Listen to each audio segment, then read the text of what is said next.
తెలంగాణ రాష్ట్రంలోకి నైరుతి రుతుపవనాలు ప్రవేశించి దాదాపుగా 24 రోజులు కావస్తా ఉంది. అయినా కూడా తెలంగాణ రాష్ట్రంలో భారీ వర్షాలు నమోదైనటువంటి దాఖలాలు మాత్రం లేవు. తెలంగాణ రాష్ట్రంలో లోటు వర్షపాతం అనేది మనకు కనిపిస్తూ ఉంది. దాదాపుగా -43 లోటు వర్షపాతం అనేది తెలంగాణ రాష్ట్రంలో నమోదైంది. 25 జిల్లాలలో భారీ లోటు వర్షపాతం మనకు కనిపిస్తూ ఉంది. దాంతో పాటుగా కేవలం 7 జిల్లాల్లో మాత్రమే సాధారణ వర్షపాతం కాగా కేవలం ఒక్క జిల్లాలో మాత్రమే అత్యధిక వర్షపాతం నమోదైనటువంటి పరిస్థితి మనకు కనిపిస్తుంది. అది కూడా మహబూబ్ నగర్ జిల్లాలో.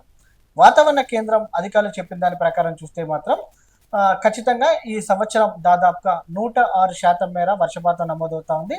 దానికి అనుగుణంగానే వాతావరణ పరిస్థితులు ఉన్నాయనేది కూడా ఐఎండీ అంచనా వేసినటువంటి పరిస్థితి కూడా మనం చూస్తా ఉన్నాం. ప్రజెంట్ జూన్ 1 నుంచి ప్రజెంట్ మనం 20వ తేదీలో ఉన్న నేపథ్యంలో ఇక ముందు వర్షాలు ఎలా ఉండబోతున్నాయి అనేది మాత్రం ఎదురు చూడాల్సినటువంటి అవసరం ఉంది.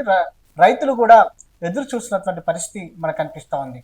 ఇది మాన్సూన్కి సంబంధించినటువంటి అప్డేట్.